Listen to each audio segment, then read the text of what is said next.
It's the Duffin Up Podcast.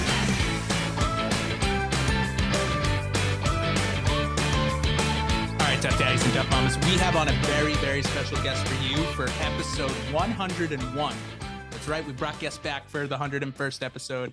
I am very pumped to introduce a man who is the editor at the New England Golf Journal, a writer at the Amateur Golf, as well as he has his own podcast, the Bay State Golf Podcast.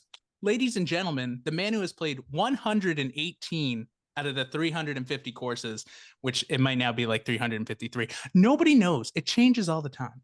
But we are very, very happy to have on Sean Melia this week from Bay State Golf. Sean, how are you doing? I'm great. What an introduction. That's very nice of you. 108. You made it sound like 118 golf sounds like a lot, and then you throw in the 350, and it feels like I'm on mile 8 of a marathon. But I am stoked to be here and to talk about a bunch of golf things and maybe argue a little bit too about some amateur golf stuff. So looking forward. Yeah, and the good news is at least you're not like Golden State Golf or like Florida golf, because like the amount of like if you were only on 118 out of like 2200 courses, very different. Yeah, that would be it would be a bigger undertaking that I don't even think I would try. If I lived in California, it would be a very different dumb idea I would have come up with in California. Right. I also like that your Bay State Golf, like Brendan said, because it has a local tie. It has a local tie. We are locals talking to locals right now. This is great. This is great. I can't wait to put it in perspective. You said 118 may not sound like a lot when you compare it to how many courses are there, but to break it down, when you think about it, I mean, 4 hours around, that's almost 500 hours of golf right there. I'm glad to say, I mean, I'm very happy to say that 500 hours of golf. And yes, you're doing it for work. Yes, you're doing it for that. But I've played 500 hours of golf. And I don't know how many hours of golf I played, but I am jealous. Let's just start. But Sean, very happy to have you on. Let's get this thing going. Let's go. Absolutely. So let's put you on the spot for the first one. Out of the 118 so far, favorite and least favorite. Okay, I'll start with my least favorite. So we're getting to. There's a place called Swanson Meadow that I played. It's in like the Billerica area. And it is kind of the only answer to this question. I think it's like, it is so much lower than everywhere else I've played. I feel bad doing this, but it's kind of the truth. Just like no energy at the golf course. It was kind of what I wrote about in my review of it on Instagram. There was just no spirit or like energy behind it. You just felt like you were in a conveyor belt of tee times. It's a little 9-hole golf course through a housing development, which I don't always love. Like those places have to really shine to be awesome. So that is probably definitely the one I would never go back and play. There's been a lot of golf courses I think that people would tell me are worse for whatever reason. Ponkapog gets a lot of hate on my Instagram. I think they probably get the most hate, polarizing golf course. It's also because of how nice the courses are around it, and then you have Ponkapog. Yeah, with the opportunity to be really good, right? Yes, it's the girl at the beginning of She's All That, or whatever you want to think about, right? And like, I was thinking at the end of the movie, she should be pretty. We could do a makeover, and the problem at Ponky is they did a $5 million makeover and then kind of let it slip. But that's another story for another time. My favorite. I'm glad you asked for my favorite and not the best, because I think those are kind of two different things. Love it. My favorite is Taconic out in Williamstown. I've played it twice now. It's a course I never played before I started this whole quest. So there's a lot of golf courses that I had played before 2020. But in 2020, I started at 0 and said, I'm going to take photos and write reviews, and I'm not going to go back in time and try to remake memories or just check golf courses off just because I played them when I was 15. So Taconic was really the first place that I went to that I had never played, that I just kind of really fell in love with. Got to Boy. play on an August evening by myself, which I rarely get to do. And it's just a really charming golf course. It's really tough. Gil Hans has done work on it recently. And, it was a great day. I got to go back and play it again this Labor Day weekend. And just to get to go back, I was so excited to go back and play it again, which is kind of one of those things. So I would say that is right now my favorite. Is it the best? Probably not. I think there's places I've played that are better. I think Myopia is probably better. The Country Club is probably better.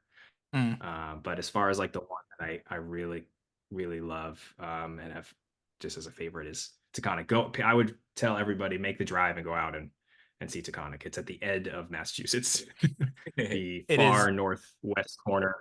It's the last stop before you get to Vermont or New York. I mean, it's the last town. But it's a great golf course. Now, Sean, I have a question that has to do with your favorite. Does because a lot of times when how we base on how much we like a course is actually how much or how well we play there. Did you happen to find yourself playing well there at least the first time and second time, or did that not factor into if you did play well, did that not factor into your ranking of your favorite? I've tried very hard to separate my score from how I feel about a golf course or how I played that particular day. So I played fine. Like, I didn't play great. I didn't play terribly or shoot a really high score. It's a pretty hard course. But no, I've made a very concerted effort to try to separate my score and like the day on how I feel about a course. It's tough to sometimes. Or a hole, right? There's holes that people love, and if you play it one time and you play it like crap, like, well, that hole sucked, but some people, it might be the best hole in the course. So you gotta have to separate yourself from that sometimes. That must be really difficult to do. That must be really difficult. It can be. It can be. Yeah. There's some days I'm grumpy and, but with the better golf courses, like the ones, especially when you play courses that aren't great, it makes you really appreciate the days you're out on a golf course that's really good, or in really good shape. So it's like the single on an album, right? If you put on a record, you got to listen to them all. So try to use that as a little bit of help when I'm maybe not playing well. Like, I'm out here playing a nice place, or if I'm playing bad, like I'm playing golf. I'm out here doing something that I'm trying to complete a project, and this is helping me do it. So. No, definitely want to continue on that kind of like, because it sounds like Taconic is almost like a diamond in the rough for you, right? Like, it's kind of like a little bit unknown. Definitely. Have there been a lot of courses where you've been and you're just like, how is this not more talked about? And then also on the flip side, you get there and you're just like, this wasn't that great. Yeah. So there's a few now that are kind of my go-tos when people ask me like, what's a place I should go if they've felt like they've played a bunch of places, or it's worth an hour drive to go play if you live in one part of the state and you want to get to another and just see a golf course or two. Wachusett Country Club, which is in West Boylston. I've only played it once. I played it kind of early, maybe it was 2021. But it was really good. I had a great day. The golf course is a Donald Ross. It ends on a par 3, which is kind of a bummer. If you're someone who doesn't love the par 3 finishers, there's more of those in the state than people realize, maybe. We're big par 5 finisher guys, so that way we can try so you're the scoring. Polar opposite. You're out Polar on par opposite. That's fine. I think that's a better take than liking a par 3, but it's like a really good, charming golf course. I loved the back 9. It's squeezed right into this tiny little bit of property, a couple drivable par 4s, a couple tough par 4s, one good par 3. So I like Wachusett is one. DW Field is another one if you're in kind of the southeastern part of the state. Really like DW Field. It's a muni. It's kind of rough around the edges.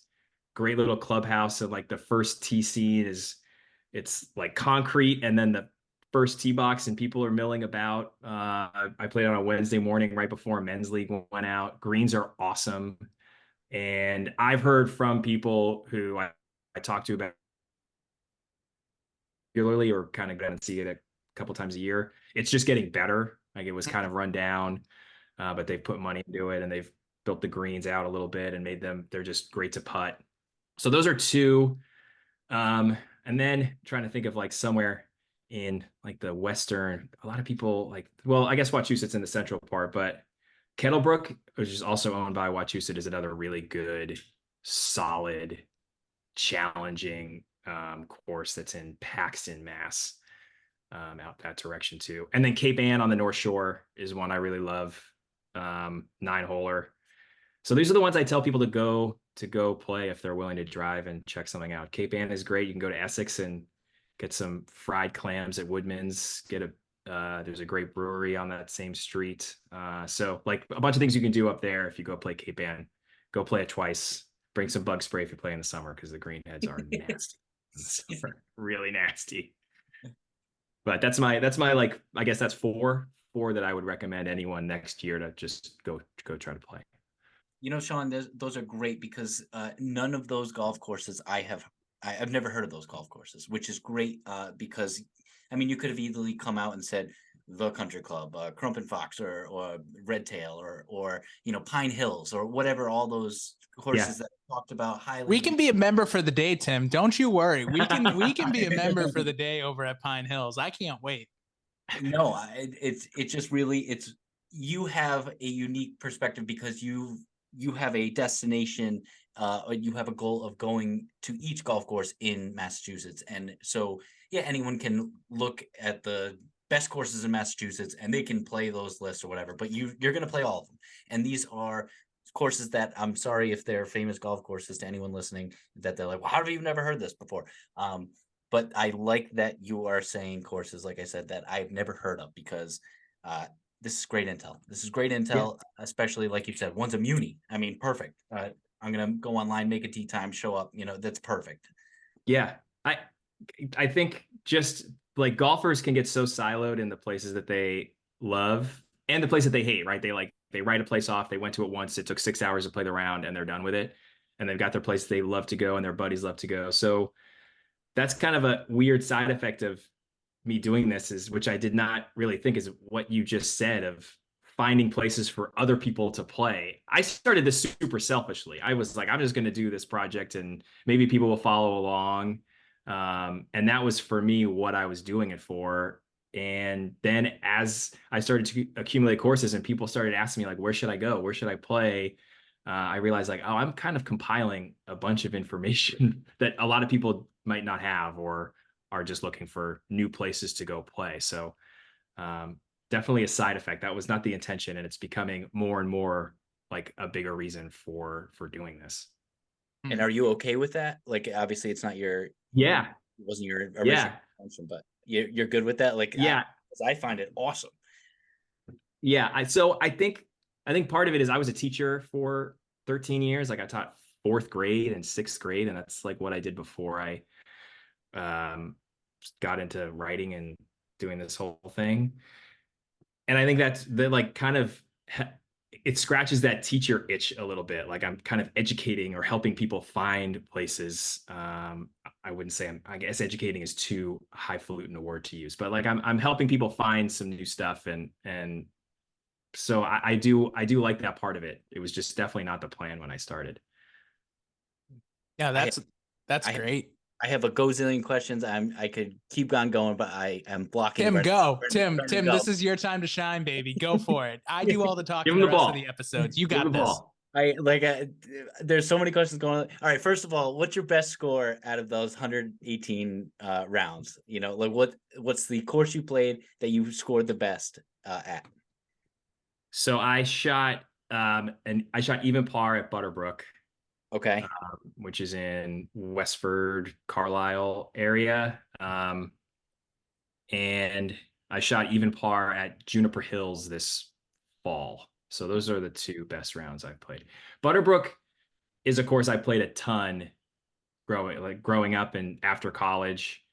because it's just an area where I grew up. And it opened in the early 2000s, late 90s. So that was a course I did not play blind, and I've played a bunch of rounds and know that place pretty well. So, but the Juniper Hills round, it was completely blind. I might have played it once in college, if I look back at my college scores, which were very high. So, So are you tipping it out every time you go? I mean, obviously you sound like a great golfer just on those two best scores. I mean, are you tipping it out? Are you playing conservatively, trying to enjoy the round?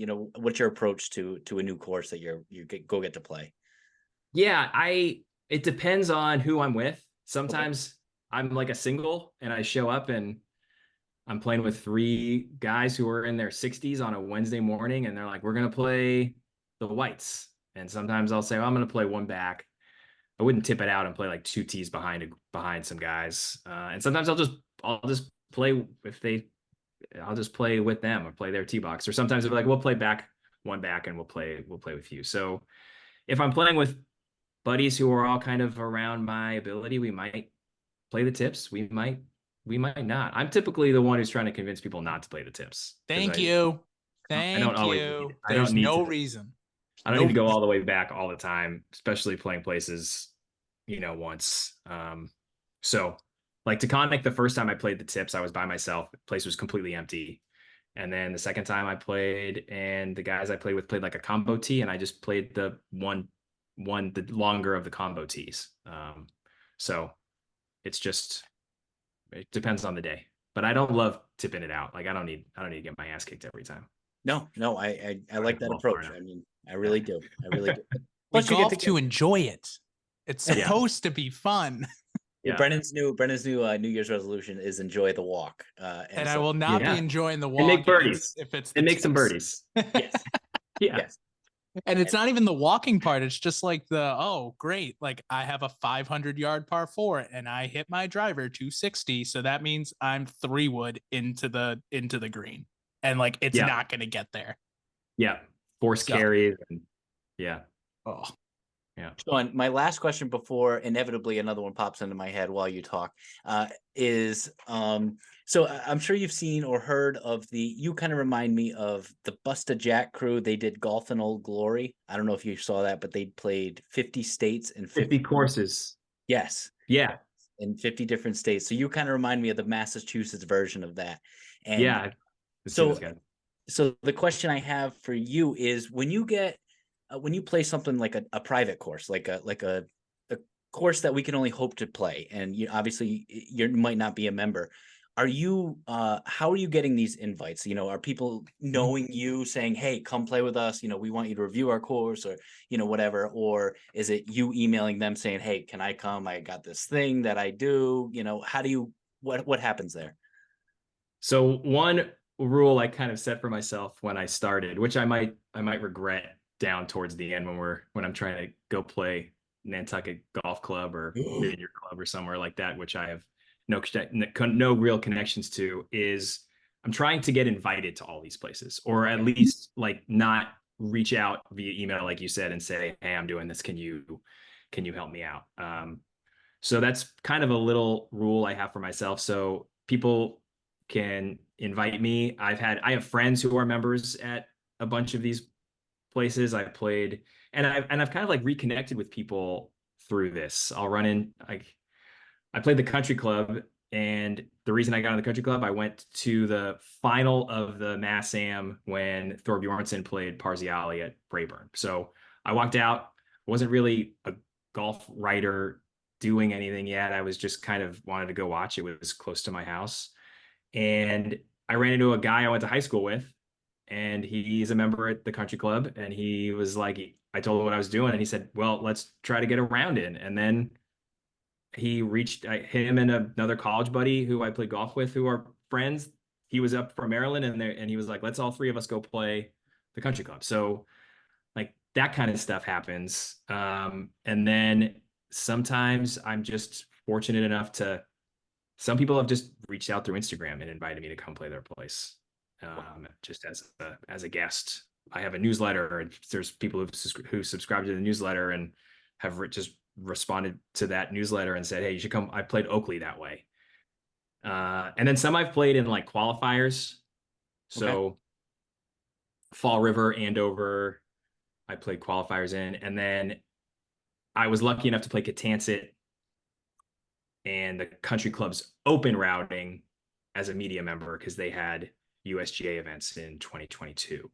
Oh, So it's sick. they hosted the US Senior AM.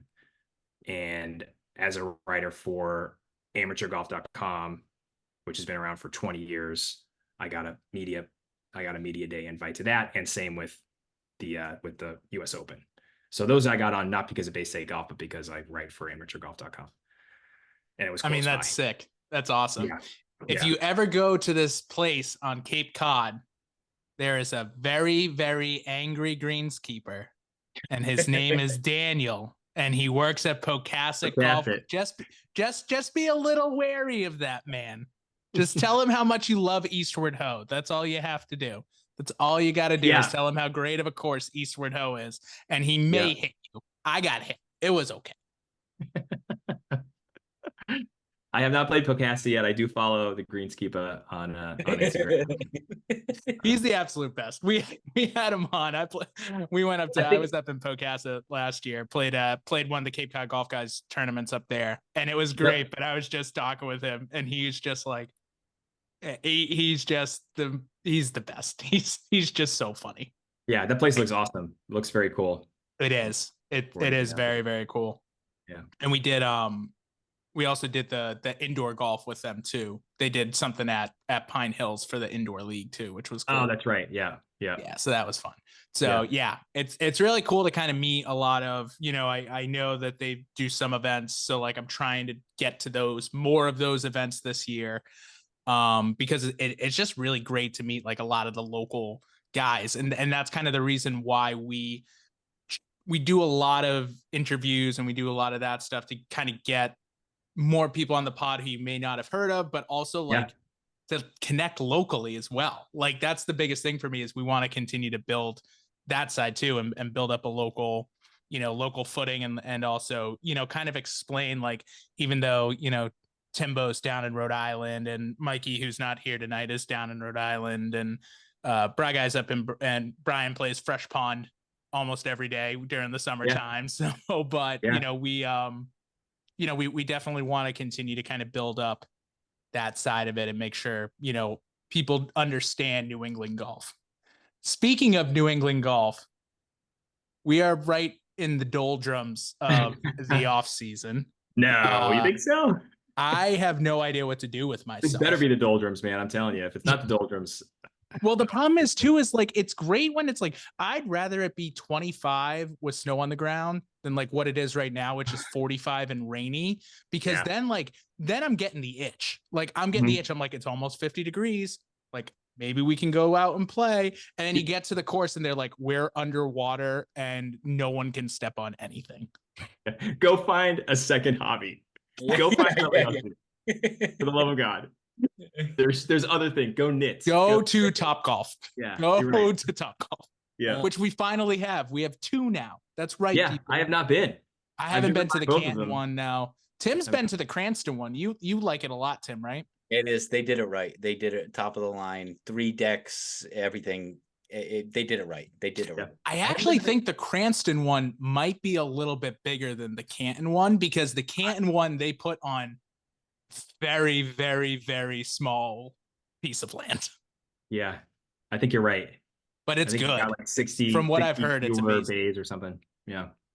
Oh, they had all the room in the world. It was the old Citizens Bank headquarters that they sold it to them, and they just had ample room. But I'm still laughing at the word doldrums. It is the doldrums right now, man. Like it is. One day the ponds are frozen, the next day there's just rain. And then they overflow, and it's the worst. Yep. No, agree completely. It is awful. So right now, what have you been doing to keep your game up? Are you doing the simulators? I know you just said you haven't gone to Top Golf. I know there's 5-iron downtown now, but like, what have you been really doing? Anything, putting in the house, anything like that? Yeah, so 5-iron golf I have not been to this year. I joined they did like a cool, pretty reasonable founding membership last year when they I opened. saw that last year. I January. had just moved out of the city or out before I moved back into the city. So, that is, I don't know if you guys saw that, but that was really weird. What was I that? did. That was amazing. What I was don't know. that? Is I don't know that what like that AI was. reacting to you putting your thumb up? Yeah. Zoom is weird, What dude. in What happened? Like literally, I went like that, and then it just like did a little yeah. pop-up thingy. You put your thumb up and you got a little thumb up like Oh my cartoon God. bubble. What are we doing? That's incredible. That's That incredible. was the most ridiculous thing I think I've ever seen. Like, but Yeah. anyways, we continue. I had just moved out of the city, or else because I had emailed the GM and I was like, oh, I'm interested in this. And Yeah. then I moved and I was like, ah, crap. Like, not a good Yeah. idea anymore. So it was great for they opened in January, so it was January, February, March. It's a really cool place, and as a member, you could get like basically you don't pay for sim time from 8 in the morning until like 4, and then it turns into you got to pay or you get like a discount. So I did that. I would recommend anyone who lives close enough and has a little bit of money to be a member. They keep your bag, so I could just walk down. It was great. I have not been there this winter yet. I go to Pure Drive in Woburn, Okay. and that's much more of a you go to practice. Like they have a TV up on the wall in your bay, but it's not a bar scene. You are going to kind of grind. They have TrackMan, and it's excellent. So I do that. I get a few lessons in the winter because I have actually like I feel like I have time in the winter, whereas in the summer I don't practice much. I just try to play. And if I get to a place early, I'll chip and putt to practice, but it's not ideal. So I get lessons at Core. So I go to Core Golf, and they've got a great setup where they have a barn, so you can hit balls outside, but you're covered in like in a pretty warm spot. So I do that, and that's kind of it. I went and saw like a golf physical therapist in December because he does some work for New England Golf Journal as like a sponsored content. He came on the podcast I host for New England Golf Journal. He's in Cranston, Rhode Island. He works out of the Cranston Country Club spot. Really good guy. So He probably knows John pretty well. I'm guessing he probably knows Tim. He probably knows John pretty well down there. I'm guessing so. Yeah. Yeah. Yeah. That's where he's based. He's got a little spot on that property and opens up to the range, and people can hit balls out of there. But he like bent me all over and gave me all these exercises to do and stretch and strengthen because I'm getting old. I'm just turned 40 and I'm trying to stay ahead of the curve here. They're going to roll the ball back pretty soon, and I don't want to lose. Boy, I don't want to lose those yards.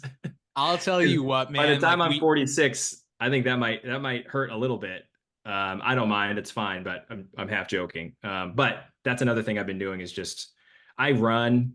That's kind of my other hobby. So that's the other thing I kind of do to stay sane and get outside a little bit during the winter. I don't mind running in the cold.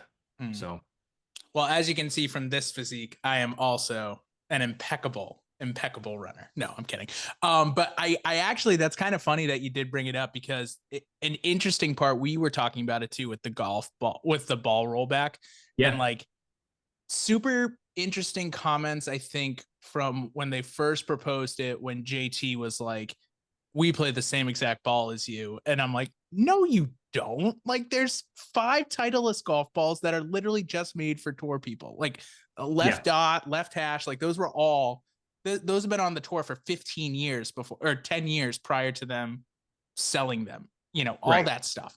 Titleist has like 40 Pro V patents. Yeah. And those guys have access to any ball they want. Like if they want the 2014 Pro V1, like they get it. I played golf with Darren Clark, who told me that exact thing. He's like, I love the 2017 Pro V1X. It's the ball I like to play. It's like, oh, where can I buy that, Darren? Nowhere. I didn't say that to him. He would have maybe had some choice words, but like, it is amazing that mentality, like it's not really how it exists, but. So I'm kind of wondering on that side, do you think, not amateurs like us, like we're, we're not amateurs.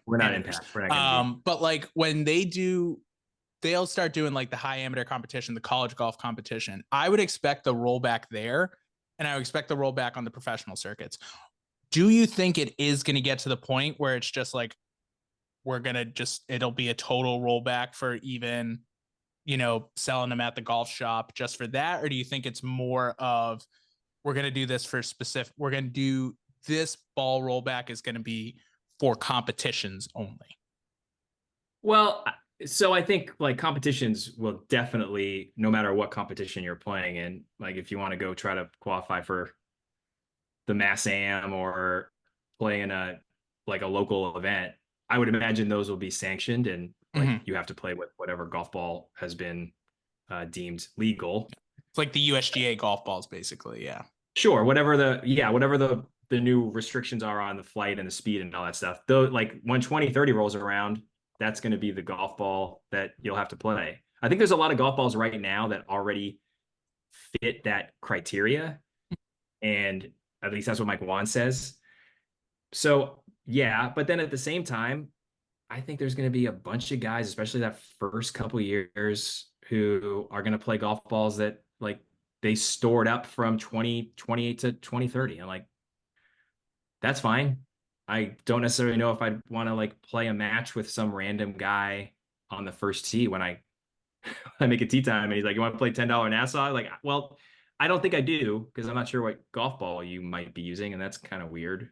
But people already break the rules, and people play golf for whatever reason they want to play golf. So people already got people got the hammer in their bags. People do some, people have 15 crazy stuff. People have 15 clubs in their bags. People like, so like that's fine, and people will do that and they'll be happy playing golf. But if they want to tee it up in something that matters, they would have to use the new ball, whatever that means. I can already see like there's Sammy Sosa, like someone's ball gets splits open. They're like, oh, he's playing with a cork golf ball, or like he's got pine tar on his ball. Those are both, obviously I'm a baseball fan. Those are two baseball references right there. Yeah, but right. But you know what I mean? There's gonna be like some Patrick Reed kind of thing where it's like, oh, it says it's the new ball, but it's not the new ball. Like one of those things. I mean, it's gonna create controversy and entertaining for us. Sure. But I do like that aspect of like, yeah, how far down is this thing gonna go? And I don't know if we're gonna transition into it, because I know you guys wanted to talk about the amateurs. Is that gonna be, are they gonna be you did say it's probably gonna happen on amateurs and the Northeast Amateur, things like that. I mean, in 2030, it's still going to be, everyone is going to play the same golf ball. Right? True. Like, so everyone will have this new restricted golf ball. There'll be 2 years from 28 to 30 where only the pros will be playing the rolled back golf ball. And so you and I could go to the store and buy golf balls that go farther and are kind of within the rules now. But then in 2030, like the only golf balls you'll be able to buy at Dick's or PJ Superstore will be ones that conform. And if they don't conform, they'll have to say on the box, like, these don't conform, I'm sure. There's probably golf balls like that now. So now, yeah, so 2030, everyone, I don't know, in those 2 years, like, who knows if the Northeast Am will decide we're going to play with the rollback ball in 2029. We're just going to, that's what we're going to do. And who knows if kids decide to play it themselves because they want to get ready to play pro golf, like the summer before they turn pro. They're playing in college and they're just like, I'm going to play the rollback ball and get used to it. But they'll get used to it pretty quickly. Oh, sure. I mean, they get used to hitting it 15 yards farther when they go to Colorado, right? Like they don't have any problem dialing it in there. So they're just going to lose some yards. Do you think it was a mistake by the OEMs to go, and by, I guess, also the USGA and the RNA to go after the ball instead of the clubs? Because I feel like club technology has by far and away surpassed ball technology. Yeah, I agree. I think the ball is just the easiest thing to do, because it's cheap for the consumer. You're not asking someone to go out and then buy like a new $600 driver because suddenly the one they have is out, or you got to kind of massage grandfathering golf clubs in, and guys using a driver from now, like from 2024 in 2035 because it's like it's grandfathered in. I'm going to play this thing until it breaks in half. Yeah. Like who was the hockey player? McSorley. Yep, Marty McSorley. Marty McSorley was the last guy playing hockey without a helmet because he was grandfathered into the rule of like you have to Oh, wear I forget who that was. McSorley was the guy who hit the other guy in the head with a wooden, like a true old school Sherwood wooden stick. Okay. So it wasn't even like it was. Those things were heavy. Yeah, they were. Okay, that's my memory. I got that wrong, but there was some player who, but like so the drivers are tricky. I think they're still going to go. I think the drivers will be the point of like bifurcation in the game. Yeah, where the pros will have a certain size driver that they're allowed to use, and the amateurs will be able to use a bigger head driver, which I think is fine. Sure. One of the things we talked about on a pod too was like for one tournament a year, they got to go persimmons and hickory shafts. So that would be like, we were talking about that for like the British Open, like going forward, like you have to dress in knickers, you have to play persimmons and hickory shafts. Like you got to go and just like one tournament a year, you have to play like feather balls, like old, like 100%, like it's, you signed up for it. You talked about it. You talked about bifurcation too much. So now you got to live it. This is your punishment. There's a cool event in California at a place called Goat Hill Park. That's like Matt Janella, who does Fire Pit Collective and does like Golf Digest stuff in the past and travel stuff. So he organizes with a bunch of other people a persimmon match, and like Xander Schauffele played in plays in it every year. Jeff Ogilvy, Freddie Couples, but they go and do that. They hit persimmon drivers and play with persimmon during this like 9-hole match that they play. It's pretty cool. That's so sick. It's out there where guys are doing it, like pros are doing it. I mean, I guarantee you Xander Schauffele, even though it's probably not going 330, like he's probably hitting that like 270 with those things, which is outrageous. Yeah, well, the ball goes far too, right? Like that's the common. That's the proof that like the ball still goes too far. Did you see there was a cool Rory at Dubai last week that kind of was all over Twitter and Instagram where he hit like the original. I think it was the original TaylorMade metal driver, and it was like the size of a hybrid almost. Yeah, it's insane. And he hit it 260, but it hooked, and the ball like it was pretty cool to watch him hit. And then he hit another one and he kind of figured it out. But these guys are so good. Whatever you give them, they're going to get the ball in the hole pretty quickly. They're going to have 2 bad shots and then all of a sudden it's just back to normal. Dial it in. It's amazing.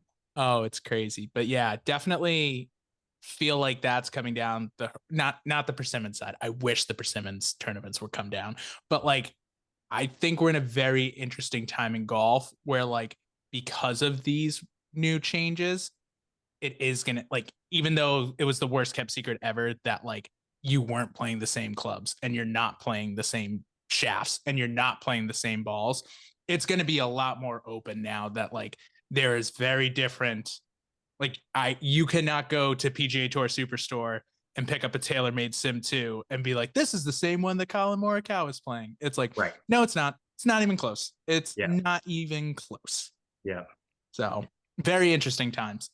Definitely wanted to shift gears just a little bit for, because I know that you have a very big love of amateur golf. Tim's been to the Northeast Amateur before. I've been to the Northeast Amateur before. It's an unbelievable experience. I'm going this year. I'm excited. Yes, it's a great time. I know the USAM comes around a lot up here too. But I think, before we get into our disagreement parts, I wanted to ask what kind of drew you to the amateur side of the game? Because I know you played in college, but like, is that what drew you to it, or is kind of trying to do these qualifiers or going to the mass golf events? What drew you to the amateur side of the game? To be super frank, I got an opportunity to write about it. And so in the US Mid-Am was on Nantucket in 2021. And it was at the end of September. And I was kind of doing the Space Day golf thing. I was working for a nonprofit in education. like just kind of writing my own stuff that no one reads, kind of that lifestyle. And I just decided I'm gonna go to the Mid-Am and I'm just gonna watch. Like I can go to Nantucket, I can go watch these guys. And in the during that summer, I got a gig writing for an Ohio uh, golf association. They have like different golf associations. So there's a Miami Valley Golf Association, which is like kind of the southern, southwestern part of the state. Austin Greaser is from that area, who plays the UNC, runner up in the USAM. Awesome kid. So there's a guy who qualified for the Mid-Am, and I was talking to him on the phone, interviewing him for a piece about him. And he was like, "Hey, do you know anyone who can caddy for me in this thing? They're not letting us bring local caddies. So if you just know anyone who's going to be down there." And I said, "I'm going to be down there. I'd be happy to caddy for you if you want me. I don't have any local knowledge, but if you just want someone who kind of knows golf and can get you around, and I'm going to be down there anyways." And so he took me up on it. And I reached out to amateurgolf.com and said, "Hey, I am 100% sure you're not sending anyone to this event. I would be happy to do like an insider, like from a caddy's perspective, what the week is like on Nantucket for the Mid-Am." And they said, sure. So I wrote like 4 or 5, like a daily journal. So I'd caddy, come home, write it, send it off, and then get up in the morning and caddy again. And we had it was a weird week. We were like at the golf course for 12 hours the first day because of fog. And then we didn't tee off to the second day until like 7:30 that night, and we played 2 holes, and we had to get up the next morning to finish the second round. It was a nightmare. So it was kind of a good story. So I did that, and I started writing about amateur golf, and that kind of just got me into this world of amateur golf and writing about it and learning about it. And I kind of just started to like it a little bit more than the pro game, as far as just stories and people to follow and the golf courses that they get to play, and finding stuff that not everyone knows about, and then starting to see kids like graduate into the pros, right? We'll talk about Dunlap, but there's a bunch of guys I'm looking forward to seeing turn pro. I got to interview Ludwig Aberg in the like 2021, 2 years ago, when he was a junior at Texas Tech, and he was like in his dorm room on his computer drinking like some sort of soda out of with ice shaking in the microphone, and like and he was on the first ever amateur golf podcast. Like that was my first guest, and now he's playing Ryder Cup. So so there's kind of that I like that journey more than picking up a guy when he's just turned pro. So and it's been fun. And then you get in that world, and people are sickos. Like they love it, and it's a whole different world from the pros. Yeah, I mean, like when you look at guys, I know like Matt Parziali comes to mind, like tried the pro game, washed out, became a fireman, and got his amateur status back. I think it takes like 7 years from your last pro event or something like that, or it depends on how successful you are. Okay. Kind of like a committee that if you kind of aren't a great pro, or you can get it back pretty quickly. But I think it can take 4 or 5 years for some guys who made a lot of money. Like if Dustin Johnson decided tomorrow he wants to be an amateur, like they might just tell him no. Like flat no. When you turn 50, how about this? Yeah. How about 10 years? So it's all kind of like a committee based thing, but it can take a long time. Interesting. But like, I mean, those guys, like they go around the country, and they're not like, I don't know how you feel about like the Stuart Hagestads of the world, where like he is basically a professional amateur, and I'm sure you have your thoughts on that. But like Parziali was a little bit different because he like worked an actual, like he was, Tim knows how hard being a fireman is. Like, right. He worked a real job. He wasn't just like a salesman for a wealth management fund who always got invited to go play events and then would go. I feel like I'm going off on Stuart Hagestad right now, but I feel like he's become like the poster boy of that exact argument. I think like what he's doing, it doesn't really bother me. He's super nice. Like and he knows what people say about him, and he doesn't really care, which I kind of appreciate. He's like, whatever, I'm out here. I work according to him, he like works hard. He uses his vacation to play golf. Sometimes he gets a little bit extra vacation to play golf when, you get invited to play the Walker Cup, like you go play the Walker Cup. That's a thing you do. And he's good enough, and he's the only mid-am good enough to get invited to play in it in the country. But there's a lot of mid-ams who grind and are working and have families and are still really, really good at golf. And so it's a cool little life that they get to live. They don't get to live it very long. If you're a mid-am, you get like a decade. Once you get to 35, 36, like those 25-year-olds coming along behind you are pretty good.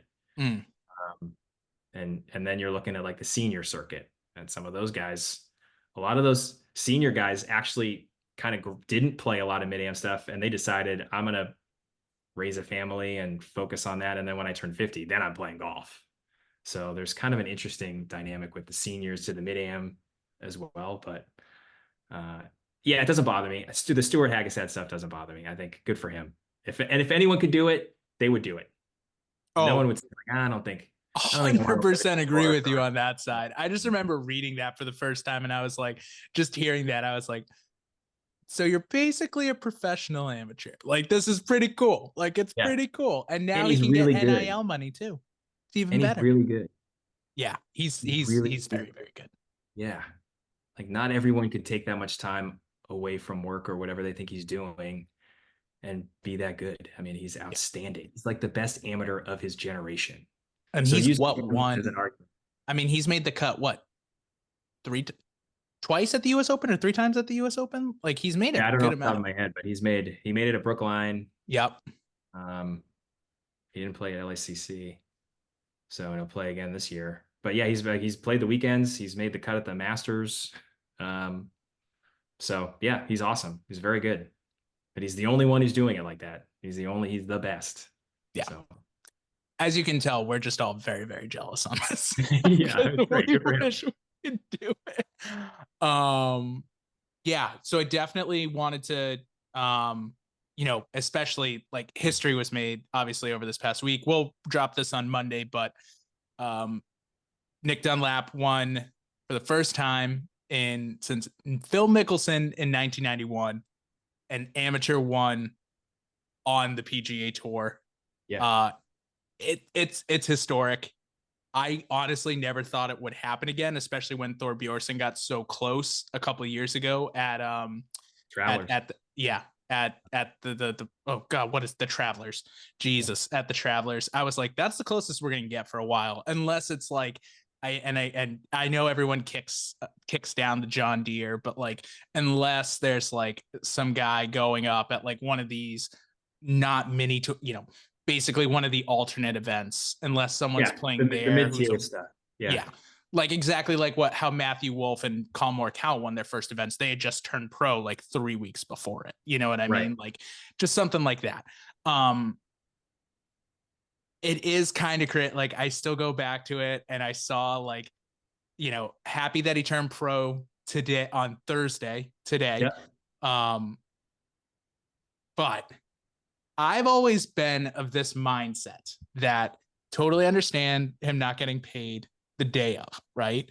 But I'm wondering if it would make sense going forward, especially for a lot of the college guys, for example, they put the money into some type of account, some type of escrow account, just sits there. They can't touch it until the day they go pro. And then you can kind of collect your winnings off that. I know people will definitely disagree with me on that side, and that's okay. But I do feel like on that side, it's almost, it's tough. It's tough that a guy goes out and wins a professional event, even though he's not a professional, and I totally get that. But he goes out and he wins an event and he walks away. He walks away with a trophy and, his pride. And then it's like, okay, but like I missed out on $1.5 million too. So what about donating it to like a charity and he uses it as a tax write-off? Like, that'd be a good one too. I like that idea. The U.S. government would owe him a lot of money. You know what I'm saying? Like, at least give the guy something. I'm besides the trophy and the pat on the back, Like I don't know how I feel about it because it's a very it's tough to see when it's like you see second place and it's like Christian Bezeno, and he's a very good tour pro, very good tour pro, but it's like you didn't win $1.5 million. Like that I know that you don't deserve all that money. You lost to an amateur. All of you lost to an amateur this week. Yeah. So let's game this out a little bit. So Thorbjornsen plays in Dubai last week and finishes 11th. Mm-hmm. He's played in the Travelers, like we said, and I think he finished like 5th or 6th that week. Yeah, are we just tied for fourth? I think it was. Are nuts. we compiling all of this money into an escrow, or is it only if you win? And how long does this money sit in escrow? It sits in escrow until they turn pro. So, for example, a guy like Stuart Hagestad. So what if Dunlap never turns pro? What if it's like a complete weird flash in the pan, and he decides like I'm going to go to college, and then let's say something happens to him where he physically can't turn pro. He goes back to college and something happens to him. He has an injury, or like Thorbjornsen just had a back stress fracture in his back out of kind of nowhere. Like if something like that happens, does that money, what happens then? Are they accruing all of these finishes? Caleb Surratt getting his money for finishing, making cuts? I mean, I think so, but like I can also understand the disagreement with it too. And especially I guess with the majors as well. Like I know that they just changed the rule where like if you turn pro before, like, so for the Masters this year, like Dunlap gets to go no matter what, even if he they get their amateur stuff even if they do turn pro, which is very cool because they don't. I thought they Not did. The Masters. US Open, they do. You can turn pro and you still get your amateur spot. Okay, I thought it was the Masters like, did now too. No. The Masters is pure, so they're not letting anyone. If you earn it as an amateur, you don't get a spot as a pro. Interesting. Okay, I did not know that. I thought they got it too. Okay, so the U.S. Open, the British Open, and I guess the PGA. He lost his Open spot too. He lost his. Oh, he did. Yeah. So now he will play in the Masters, the U.S. Open, and the PGA Championship. He basically like traded the PGA Championship for the Open Championship. But since he won on the PGA Tour, he doesn't get a spot? No, he's 68th in the world right now. I think if he gets in the top 50 at some point, or if he gets in. So he's got like 6 months to play more good golf and maybe work his way in. Interesting. Yeah. So the Open is the same, which is, it's interesting that the Open does it and the US Open doesn't do it that way. It's like two governing bodies that seem like they're pretty simpatico with each other. I mean, they're almost aligned on everything, I feel like. Yeah. So he still gets 3 majors. I think the other risk with kind of putting money aside is you're going to entice kids to leave college when maybe they're not ready, because they've got like, maybe they have 3 pretty good pro finishes, which would maybe tell you that they are ready. But like maybe they're not, and they leave early. And like, look at Justin Rose turned pro the day after he finished like 4th place in the British Open in 1998 or whatever. And he missed a ton of cuts. Like he barely scraped by and then kind of like worked his way, but he very easily could have just washed out of the game. But he turned pro kind of on a whim, not because he wanted money. But I think that would be the fear, is just like, you're enticing amateurs to just leave the pro game for the money. And then in a sport that's based on merit, that's really tough. Like if they're getting an NBA contract or an NFL contract and they know they're at least secure for a little bit, but if you're just like, here's $500,000 and you get, I guess in his case, because he won, he gets a ton of PGA. He gets 2 years on the PGA Tour. But if he finished second and had like $800,000 sitting in an escrow, and he's like, I think I want that money. I'm gonna turn pro, and then he's got no status, and I think they should give him the FedEx Cup points. Like that's an insane thing not to give him, is just start him at 0 on FedEx. He won 500 FedEx Cup points. Like give those to the kid. And that's like, the crazy thing too, is like, he would already be in the Comcast top 10, right? And like that's an extra $1 million at the end of it too. So like it's kind of nuts that he won an event and they're like, I would be more, I think, I mean, I wouldn't be more bad. I'd still be mad that I missed out on $1.5 million. Like, don't get me wrong. But the way he's been playing as the 2023 USAM PGA Tour winner, I'm sure he'll make other money. I'm sure he'll make more money in the future. But the fact that he does not get the FedEx Cup points, which is now how much money is in the FedEx Cup at the end of the year, Right. it's insane. Yeah. It'll be interesting to see if he like it would be heartbreaking if he is razor thin close coming down the stretch of the fall and knowing like the kid won a PGA Tour event and we're not going to let him get into the playoffs because you refused to give him 500 points when he won fair and square. Yeah, he won while Justin Thomas was chirping him. Yeah, like, yeah, he won. Right, he played with two right. He beat the brains in of two Ryder Cuppers on Sunday. Yeah, it's well, I mean, to be fair, they also got their brains beaten out, right? You know, if so, against the Europeans. So, well, not actually. JT actually did really, really well in the Ryder Cup. Sam Burns was terrible. Yeah. Ooh, but yeah, they just stapled JT to Spieth, and that seems to be not a great match anymore. Which is kind of crazy because it used to be like kind of good, but now, like now, I feel like just Spieth doesn't play well whenever and Justin played great, and it was like, what's happening? Maybe it's a Spieth problem. I think there's maybe a bit of a Spieth problem. Oh no. Yeah, so like that's my kind of take on the amateur side. The other, I don't know if you saw it today on Thursday, that Anthony Kim is thinking about coming back to pro golf. I did see that. It's a really interesting set of paragraphs that's like, if he wants to join the PGA Tour, here are all the things that he has to do, or all the things that would help him earn money. Or he could join Live and just sign a contract and get a bunch of money and know he plays for a year. Yeah, I mean, I think he's going to go with the latter option because he very well might. But like, it goes to the point of the PGA Tour just being this weird system of rules and regulations and points, and then like Live is just like, yeah, come on over, come hang out, play for a year. If you don't play well enough, I guess you got to go. I am not a Live person, but reading those two paragraphs like right after each other, it becomes clear why like Caleb Surratt, who's a sophomore at Tennessee, is the same age as Nick Dunlap, was a U.S. junior runner-up, like very, very good golfer, is being rumored pretty hard that he's going to go to Live. And like I think it was $25 million. Was it Ogletree who went to early? Ogletree went, and now he's kind of like bouncing around. Piot went early after he won his USAM. Yep. Chikara, there's a Spanish kid, Chikara, who left right. He just like left college. Yeah, left college. Went. Puig went. And then that 15-year-old kid, that Ty, I think, he was supposed to be filthy. Yeah.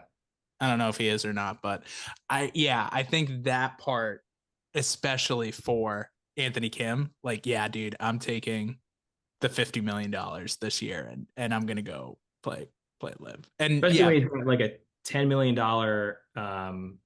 insurance policy that if he plays a round of golf disappears. So he took out some insurance policy because he was injury prone. And he's been collecting checks, but if he plays golf ever again professionally, he has to give, I think from what I read, it looked like he has to give it all back. So getting enough money for Liv to say, Liv is basically going to tell him like, we'll pay off the insurance and a little bit extra, just come play golf. Yeah. And PGA Tour is like, well, we'll give you sponsor exemptions, and like you're a past champion, so maybe you'll get into some other events, and then maybe you got to earn your points, and then maybe you'll get a card. Like, and I feel like that's where it comes in too with what you just said about the point, like the FedEx Cup points, where it's like you are basing yourselves on being the ultimate meritocracy. But then as soon as someone gets to the top, you're like, well, they're not one of us yet. So we're actually not a meritocracy. We're the good old boys club. And you're one of us now, so you're fine, but you weren't one of us then. So, you had to prove yourself. And it's just like, no, he didn't. Like, no, he didn't. So super interesting stuff. Super. And honestly, like I said before, I never thought we'd see it again, but like, watch, there's going to be like, with how college golf is going and like you're not getting at these big D1 schools anymore. There's no longer like the 0 to 1 guy on these teams. All of those guys are +3, +4, +5. They go out. Like if you watch the Corn Ferry Tour events, like half the guys are easily like first 2 years out of college, and they're going out and they're winning. Like it's, there was the youngest kid. There was that South African kid this week that won. Yeah. He was a nut. He hits the ball farther than, anyone known to man besides his other South African friend, Wilco Ninebar, who, averages 350 off the tee. It's like, what are we doing? And Lambrecht, they're just rolling them out there down there. Christo Lambrecht. Yeah. We gotta test them. Like that's they're on some kind of South African steroid. That's what. Oh man. Timbo, what do you think? You want to do some questions? Yeah, sure. To combat the idea of amateurs leaving school to come to the PGA Tour to make money, what if we had? It's not going to work for something like Nick Dunlop because he is so good. But for those guys who are finishing, just making the cut, making $70,000-$100,000. Supposedly, even though they're an amateur, that's what they would have made. What if we have it so that amount goes to they can only use that money towards school, so like it goes to use for their college education or their kids' college education. So it just like a thought there. But anyway, it's a good idea. I mean, any creative idea is better than what's going on right now, right? I mean, anything. It's just lure them to leave college just because they have a fat check waiting for them. Yeah, exactly. But yeah, so Sean, you played 118 rounds or 118 golf courses in Mass, and who knows how many other places. And you've played those courses, I'm sure, many a time, some of them including your home course. Out of all those times you played golf, do you have any hole-in-ones? I do. I have 3. Woo! Damn. You son of a gun. Can you lend us one? Yeah, you get your favorite. Do we have does this podcast currently have 3 or we have 0? You got 0. So okay. Yeah. I've got 3. They kind of 2 came really quick in succession, and then like within a year, right I don't even know how old I was. I was in college, just finishing college. So I've got 3 different courses. 3 different courses. All par 3s. All par 3s. Were you able to see them all? No Matty Sharps out there. No par 4 hole-in-ones. No par 4s. No. My first one was an uphill par 3 at Worcester Country Club, the 6th hole, and didn't get to see it go in. But I was with my dad and my brother, which was awesome. So you're like, that looks like a good shot. Let's go up and take a look. And then you're like, yeah. That's pretty cool. Of course, my dad gets out of the cart and beats me to the cup. The fastest he's ever run. Yeah, it was. So that's great. All right. Brendan, which one do you want to do? Oh, all right, let's do that one. All right. Sean, I want you to look into your backyard. I want you to take a peek. I want you to pretend there's a golf hole there. You get to play in the middle of Charlestown, Massachusetts. Right in the middle of Charlestown. Yeah, you got plenty of room. Yeah. Plenty of green. So you get to play this golf hole over and over again. It comes with all the scenery that would be on this golf hole on its respective course. You get all the scenery. You get all the room in the world. I want you to pick your favorite golf hole that you would want to play over and over and have as your backyard golf hole. Which hole you're choosing? It can be any distance. We're not talking any distance, any golf course. Any distance. You've never, you probably, you don't have to have played it. It could just be one you've seen on TV. Oh, okay. I still think the first one that pops in my head, I'm going to keep it with holes I've played, just because of the scenery. The 3rd hole at Catanset is it's the Highland Green, right? Island par 3. Oh, yeah. You're right on the water. That's the first one that popped into my mind. If I had some more time, but I'm gonna give that as my answer so I don't ramble on. The 3rd at Catanset. Love that. Tim, thank you for asking that question because I have an update on my new hole in my backyard. So I was lucky enough on a work trip this year to go play a course in Australia and called New South Wales. Yeah. And the 5th hole at New South Wales Golf Club, you come up over a hill and I'm in, like, I walked it and I was hungover and it was, oh God, it was hilarious. But I walk up and, like, when I tell you the view, it's one of the most craziest things that I've ever seen in my entire life. Like, it is the most beautiful view that I've ever seen. And whew, it was. So it used to be hole 18 at Harbor Town. That one's still there, but like That's hole big. 5 Branding. at New South Wales is it's up there. It's on the list. Wow. You heard it here first. That's breaking news. From him to stray from his beloved Harbor Town. That's humongous. Lot. It's a lot. It was impressive. It's impressive how good this hole was. We're gonna get a text from Brian saying, "I cannot believe what I just heard." Yep, and we're not going to get a text from Mike because he doesn't listen to the pod when he's not on it. Wow. All right. Last question from me. You were stranded on an island, Sean. You're stranded on an island. Okay. For an unforeseen amount of time. You have unlimited golf balls, whatever golf balls you play, whether they're rollback balls or regular balls. I don't know what we're doing these days, but you have unlimited amount of these balls. Okay. But on that stranded island, you can only bring one club. Which club are you going to bring? Okay. I mean, sandwich would be the optimal option as someone who's on the sand. I really like hitting 7-irons. So I think I'd bring my 7-iron. it's old reliable. It's old reliable. The 7-iron is my favorite club in my bag. Yeah, and it's got enough.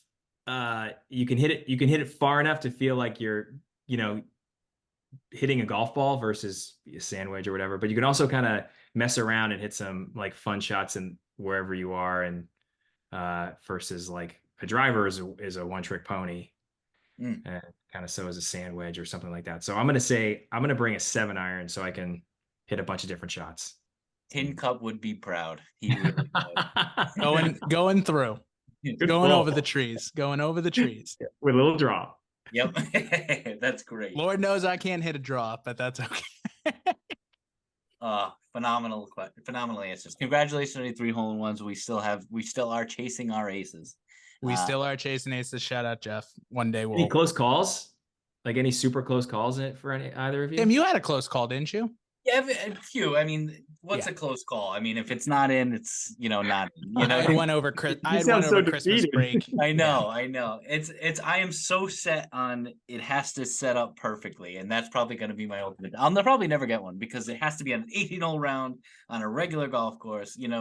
I'm just one of those. Oh, so are you like okay, this is great. So a par 3 golf course. No, not you would not count. Me personally, no. Yeah, that's fine. That's everyone has a different opinion on this. That's why I wanted to ask, because I agree with you. I've kind of come down if you get, like, let's say you get one on a par 3 course first and you want to keep it at 0, but then you get one on a full 18-hole course, then you can. I would be okay then if you say you have 2. Okay. But you can never say you have 1. I agree. Interesting. So it like unlocks the rest of them. Yes. That's how Does it unlock simulator holes in one then too, like Jersey Jerry? No, you got to get to 5 before you can add any simulator holes. Right, exactly. No, Sean, I love that you said that. That's a great point. And I don't want anyone I'm not going to rain on anyone else's parade if they say. Yeah, I'm just not going to think you got a hole-in-one. Like, you're not getting. Also, but if you're doing 9 holes instead of 18, like, you can count, and that's it's like fine. a full like, you know what I mean? Like, it's full, like you start on hole 10 or something like that. Like, I'll count. Yeah, or it's a 9-hole like a 9-hole golf course. If you get one at Whittensville or like Highland Links or somewhere that's a 9-hole golf course, that's fine too. Hey, how is Whittensville? It's really close to my house. I've never played it. Oh, okay. All right. I've never played it. It's on the list. Someday. Yeah, it's on the list. Okay. All right. Oh, man. Well, Sean, we really, really appreciate you coming on. Everyone, please go follow Bay State Golf on Instagram. Go hit up the Bay State Golf podcast. Make sure you read him in the New England Golf Journal and at amateurgolf.com. And again, man, we really appreciated you coming on this week. So thanks so much, Sean. Thank you very much, guys. This was great. Appreciate it.